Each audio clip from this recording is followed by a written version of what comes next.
Selamat pagi. Selamat siang. Selamat sore. Selamat malam. Dimanapun dan kapanpun kalian berada, Kami dari kelompok 1. Pertama-tama kami akan memperkenalkan diri kami masing-masing. Nama saya Sharon Fernanda Marvin. nama saya Stephanie Claudia Iverson. Nama saya Ferdi Fatawa Putra. Nama saya Kara Cristofero. Dan nama saya Serinta Putri Agatha Marbun. Selamat menyaksikan.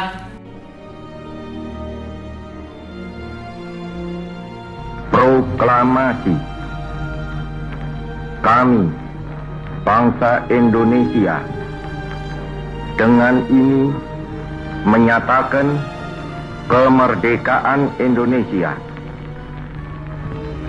Hal-hal yang mengenai pemindahan kekuasaan dan lain-lain diselenggarakan dengan cara saksama dan dalam tempo yang sesingkat-singkatnya. Jakarta, 17 Agustus 1945, atas nama bangsa Indonesia, Soekarno-Hatta.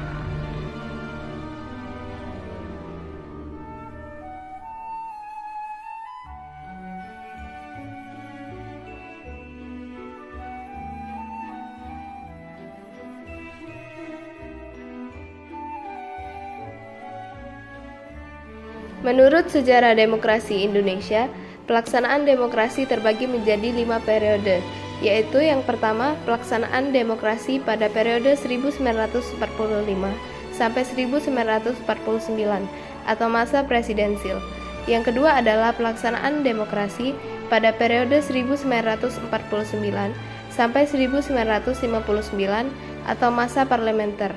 Yang ketiga adalah pelaksanaan demokrasi pada periode 1959 sampai 1965 atau masa demokrasi terpimpin. Yang keempat adalah pelaksanaan demokrasi pada periode 1965 sampai 1998. Dan yang terakhir adalah pelaksanaan demokrasi pada periode 1998 sampai sekarang. Nah, sekarang kita akan membahas pelaksanaan demokrasi di Indonesia pada periode 1945 sampai 1949. Sebelum masuk ke penjelasan, kita harus mengetahui terlebih dahulu pengertian dari demokrasi. Demokrasi adalah bentuk pemerintahan di mana semua warga negaranya memiliki hak setara dalam pengambilan keputusan yang dapat mengubah hidup mereka. Pelaksanaan demokrasi di Indonesia pada periode 1945 sampai 1949. Tahun 1945 sampai 1949 merupakan masa pemerintahan revolusi kemerdekaan. Nah, apa sih revolusi kemerdekaan itu? Terus apa dampaknya terhadap pelaksanaan demokrasi di Indonesia? Revolusi kemerdekaan adalah sebuah konflik bersenjata dan pertentangan diplomasi antara Republik Indonesia yang baru lahir melawan Kerajaan Belanda. Rangkaian peristiwa ini terjadi mulai dari proklamasi kemerdekaan Indonesia pada tanggal 17 Agustus 1945 hingga pengakuan kemerdekaan Indonesia oleh Kerajaan Belanda pada tanggal 29 Desember 1949. Dampak revolusi kemerdekaan bagi pelaksanaan demokrasi di Indonesia adalah elemen-elemen demokrasi yang belum dapat sepenuhnya terlaksana di Indonesia. Karena Indonesia masih terfokus untuk mempertahankan kemerdekaan dalam revolusi kemerdekaan, di mana Belanda masih ingin menguasai Indonesia. Pelaksanaan demokrasi baru terbatas pada berfungsinya pers atau media yang mendukung revolusi kemerdekaan.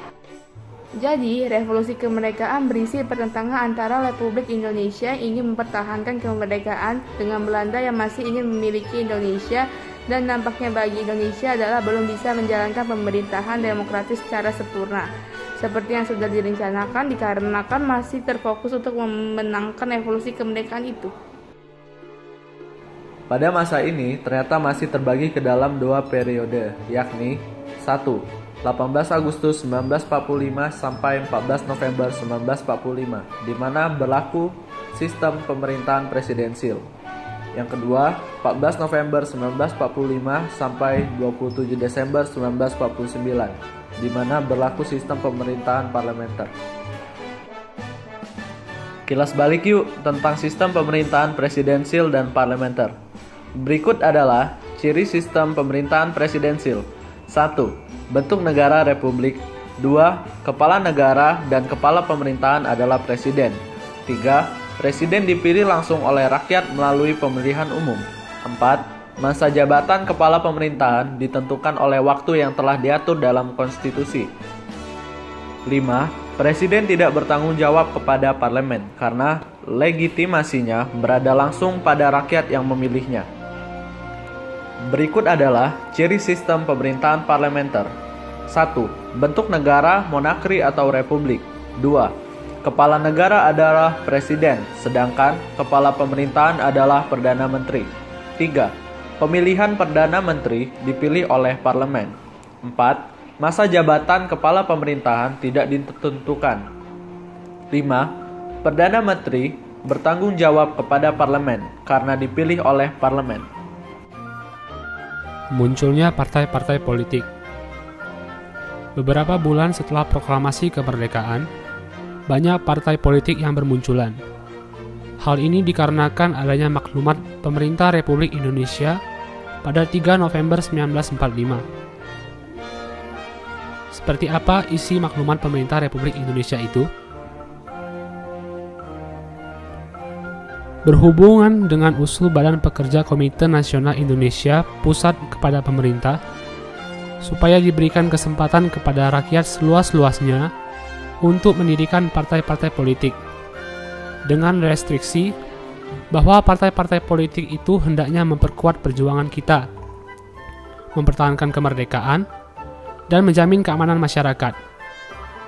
Pemerintah menegaskan pendiriannya yang telah diambil beberapa waktu yang lalu, bahwa 1.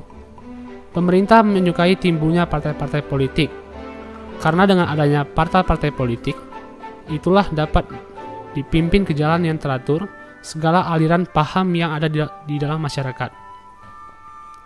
Kedua, pemerintah berharap supaya partai-partai politik itu telah tersusun sebelum dilangsungkannya pemilihan anggota Badan-Badan Perwakilan Rakyat pada bulan Januari 1946. Jadi, maksud dikeluarkannya maklumat tersebut yakni memberitahukan bahwa pemerintah menyetujui adanya kemunculan berbagai partai politik, asalkan fungsi utamanya adalah ikut serta memenangkan revolusi kemerdekaan dengan menanamkan kesadaran untuk bernegara serta menanamkan semangat anti penjajahan. Setelah dikeluarkannya maklumat itu, secara resmi muncul 10 partai politik, yaitu yang pertama Masyumi atau Majelis Syuro Muslimin Indonesia, yang kedua PKI atau Partai Komunis Indonesia, yang ketiga PBI atau Partai Buruh Indonesia, yang keempat Partai Rakyat Jelata, yang kelima Parkindo atau Partai Kristen Indonesia, yang keenam PSI atau Partai Sosialis Indonesia, yang ketujuh PRS atau Partai Rakyat Sosialis, yang ke-8 PKRI atau Partai Katolik Republik Indonesia, yang ke-9 Permai atau Persatuan Rakyat Marhaen Indonesia, yang ke-10 PNI atau Partai Nasional Indonesia. Perubahan sistem kabinet. Berubahnya sistem kabinet presidensil menjadi sistem kabinet parlementer didasarkan atas usul Badan Pekerja KNIP, yakni pada tanggal 11 November 1945. Hal ini diperkuat dengan dikeluarkannya maklumat pemerintah Republik Indonesia tanggal 14 November 1945.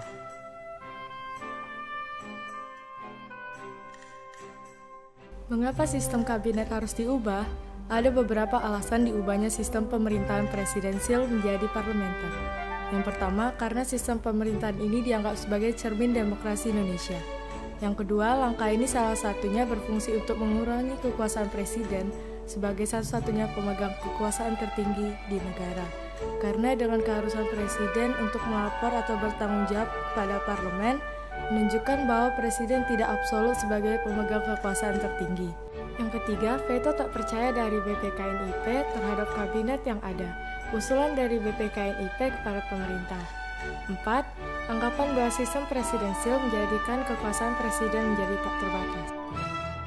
Bagaimana keadaan setelah sistem kabinet diubah? Pertama, perbedaan mendasar berkenaan dengan kepala negara dan kepala pemerintahannya. Sistem pemerintahan presidensil, presiden sebagai kepala negara sekaligus kepala pemerintahan.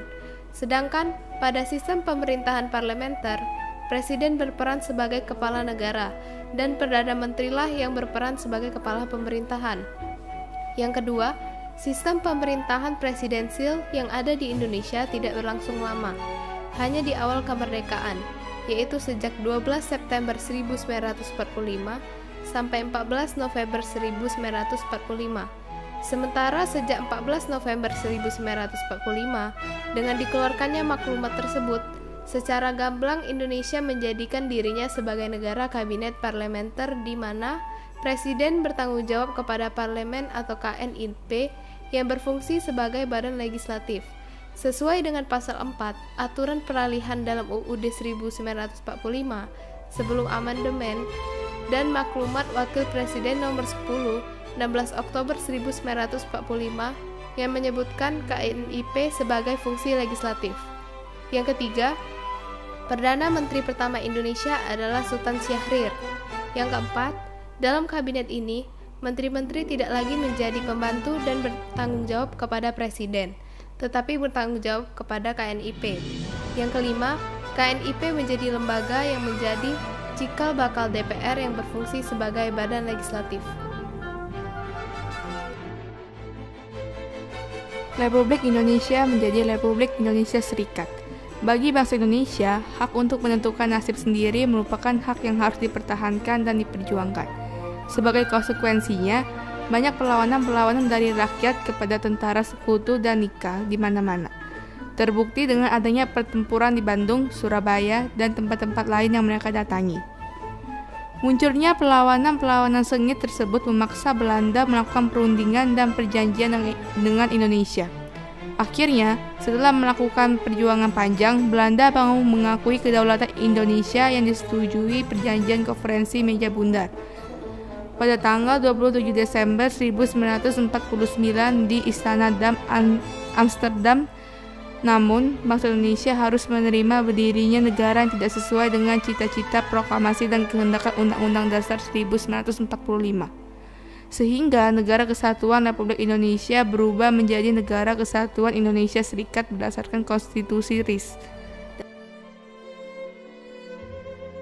Apa itu Konstitusi RIS?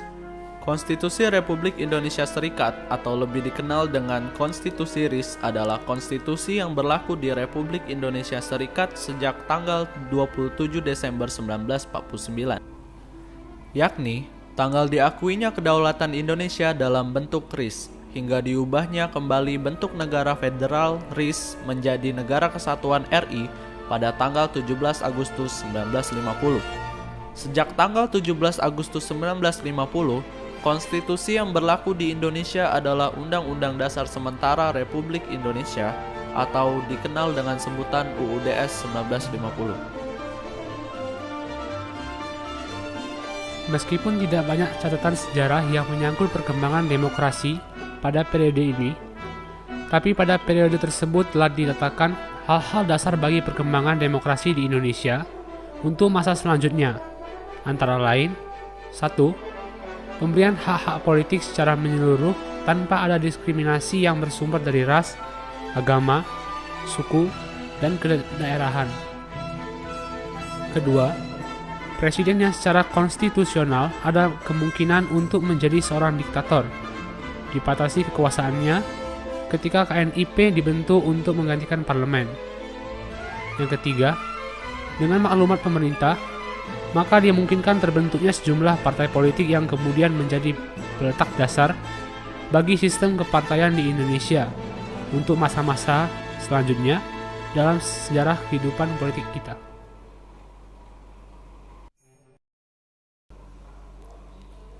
Sekian video dari kelompok kami. Semoga video ini dapat menambah ilmu pengetahuan kalian ya.